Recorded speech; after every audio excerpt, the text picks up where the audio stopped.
Friends iOS 26 update తర్వాత మనందరం మన ఐఫోన్స్‌లో బ్యాటరీ డ్రైన్ ఇష్యూ అయితే బాగా ఫేస్ చేస్తున్నాం. సో, యాక్చువల్‌గా అసలు ఈ బ్యాటరీ డ్రైన్ ఇష్యూ అసలు ఎందుకొస్తుంది? అది కూడా iOS 26 తర్వాత ఇంకా ఎక్కువగా ఎందుకొస్తుంది? సో, దీని టిప్స్ ఏంటి? అంటే ఈ ప్రాబ్లమ్‌ని రిసాల్వ్ చేసుకోవడానికి ఏమైనా టిప్స్ ఏమైనా ఉన్నాయా? లేకపోతే ఏమైనా టెక్నిక్స్ ఏమైనా ఉన్నాయా? ఈ వీడియోలో మీకు క్లియర్‌గా ఎక్స్‌ప్లెయిన్ చేస్తాను. సో, ఫస్ట్ ఆఫ్ ఆల్ ఏ అప్డేట్ వచ్చినా iOS 26 కానివ్వండి, మనకి లాస్ట్ బిగ్గెస్ట్ అప్డేట్ ఐఫోన్స్‌లో iOS 18. iOS 18 వచ్చినా, iOS 26 వచ్చినా, లేకపోతే రేపు ఫ్యూచర్‌లో iOS 27 వచ్చినా, సో, ఏ అప్డేట్ వచ్చినా సరే మనకి మన మొబైల్స్‌లో బ్యాటరీ డ్రైన్ అనేది కామన్ అనమాట. సో, దీనికి రీజన్ ఏంటంటే కొత్తగా అప్డేట్ అయిన తర్వాత మన మొబైల్ ఆల్రెడీ మన యాప్స్‌లో ఉన్న ప్రీవియస్ డేటా గాని, ఆ ఫైల్స్ గాని సిన్ అవ్వాలనమాట. సో, సిన్ అవ్వడానికి సో, ఆ అప్డేట్‌కి తగ్గట్టు సెట్ కావడానికి కొంచెం టైం పడతది.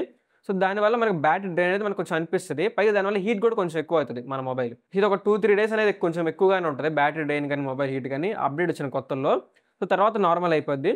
సో, ఇంకా ఆ ప్రాబ్లమ్ సాల్వ్ కాకపోతే మనకి iOS 26.0.1 అని చెప్పి ఇంకొక చిన్న వెర్షన్ వదులుతారు దీని తర్వాత.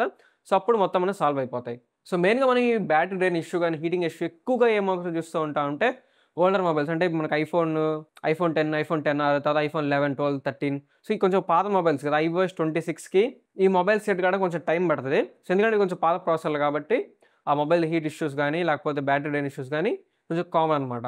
సో, ఈ డ్రైన్ ఇష్యూని మనం ఎలా సాల్వ్ చేసుకోవచ్చు? యాక్చువల్‌గా చెప్పాలంటే దీన్ని సాల్వ్ చేయలేం మనం. సో, దీన్ని కొంచెం ఎరాడికేట్ చేయడానికి, డ్రైన్ ఇష్యూని తగ్గించడానికి కొన్ని టిప్స్ చెప్తాను. సో, ఫస్ట్ వచ్చేసి మీరేం చేయాలంటే మీ సెట్టింగ్స్‌లో బ్యాటరీ యూసేజ్‌లో ఏ అప్లికేషన్ అయితే ఎక్కువ బ్యాటరీ డ్రైన్ చేస్తుందో మీరు చెక్ చేయాలి. జస్ట్ మీరు సెట్టింగ్స్‌కెళ్ళిపోయి బ్యాటరీ యూసేజ్ దగ్గర ఏ అప్లికేషన్ ఎక్కువ యూజ్ చేస్తుందో తెలుసుకోండి.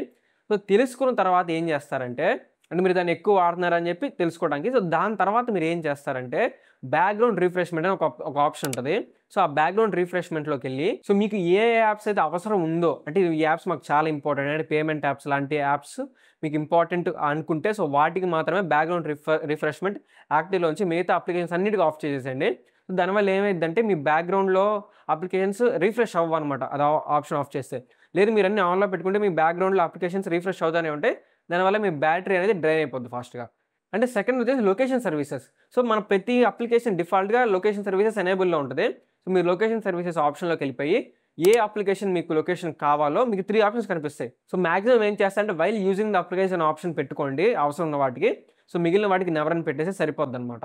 సో, దీనివల్ల మన బ్యాక్‌గ్రౌండ్‌లో లొకేషన్ గూడా మనకి షేర్ అవ్వదు. దీనివల్ల బ్యాటరీ డ్రైన్ కూడా తగ్గుద్ది. అండ్ అలాగే మన బ్లూటూత్, అలాగే wifi, air drop, hotspot so, ఇవన్నీ ఏంటంటే మనం యూజ్ చేయకపోయినా ఎక్కువ ఆన్‌లో పెట్టేసి వదిలేస్తాం. సో, దీనివల్ల బ్యాటరీ చాలా డ్రైన్ అయిపోద్ది. సో, వైఫై ఉండటం వల్ల మన వైఫై మాడ్యూల్ మన మొబైల్‌లోనేది కంటిన్యూస్‌గా స్కాన్ చేస్తూనే ఉంటదనమాట. కొత్త వైఫై ఉంటే కనెక్ట్ అవ్వటానికి.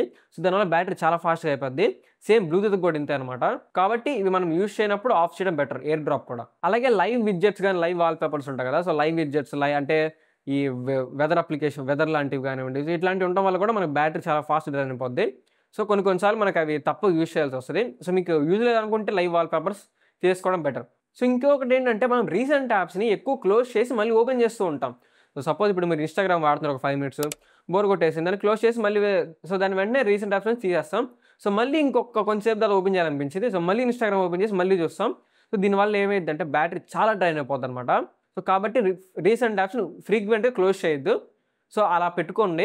ఎప్పుడైతే మీరు నైట్ గాని, పడుకునేటప్పుడు గాని సో, ఆ టైంలో క్లియర్ చేస్తే బెటర్ అనమాట. అండ్ అలాగే మొబైల్‌లో ఆటో బ్రైట్‌నెస్ అనేది ఎనేబుల్ చేసుకోండి. సో, దీనివల్ల మనకి బ్రైట్‌నెస్ ఆటోమేటిక్‌గా అడ్జస్ట్ అవుతూ ఉంటది. అలాగే డార్క్ మోడ్ యూజ్ చేయండి. దాదాపు అందరూ డార్క్ మోడ్ యూజ్ చేస్తారు. సో, ఇంకొంతమంది వైట్ మోడ్ యూజ్ చేస్తుంటే డార్క్ మోడ్ యూజ్ చేయండి. పవర్ తక్కువ కన్జ్యూమ్ అయిద్ది. అలాగే నెక్స్ట్ మనం చార్జర్స్ వాడేటప్పుడు కూడా బ్రాండెడ్ చార్జర్సే వాడాలి. మనం చాలామంది థర్డ్ పార్టీ చార్జర్స్ వాడుతుంటాం. సో, చార్జర్సే కాదు కేబుల్స్ కూడా మ్యాటర్ అనమాట. కేబుల్స్ కూడా మనం థర్డ్ పార్టీ వాడకూడదు. మనకి సర్టిఫైడ్ కేబుల్స్ అలాగే సర్టిఫైడ్ చార్జర్స్ మాత్రమే వాడాలి. యాపిల్ నుంచి వచ్చినవి. సో, అప్పుడే మన లోపల సర్క్యూట్ సిస్టమ్ బావుంటదనమాట. సో, దానివల్ల బ్యాటరీ డ్రైన్ ఇష్యూ కూడా ఉండదు కొంచెం. అలాగే మనం మొబైల్‌ని 90% కంటే ఎక్కువ చార్జ్ చేయకూడదు. 90% కంటే మొబైల్ ఎక్కువ చార్జ్ చేయకూడదు మనకి. దానివల్ల బ్యాటరీ లైఫ్ సైకిల్ తగ్గిపోద్ది. అలాగే బ్యాటరీ 20% కంటే తక్కువ మనం ఉంచకూడదు. గుర్తుపెట్టుకోండి 20% కంటే తక్కువ ఉంచకూడదు. 90% కంటే ఎక్కువ చార్జ్ చేయకూడదు. దీనివల్ల బ్యాటరీ లైఫ్ సైకిల్ అనేది తగ్గిపోద్దనమాట. మనకి ఐడియల్‌గా 21% నుంచి 89% వరకు ఉండేటట్టు చూసుకోండి బ్యాటరీ. అలాగే మీ అందరికి తెలిసిందే మన బ్యాటరీ ఆప్షన్‌లో ఆప్టిమైజ్డ్ బ్యాటరీ ఛార్జింగ్ ఉంటది.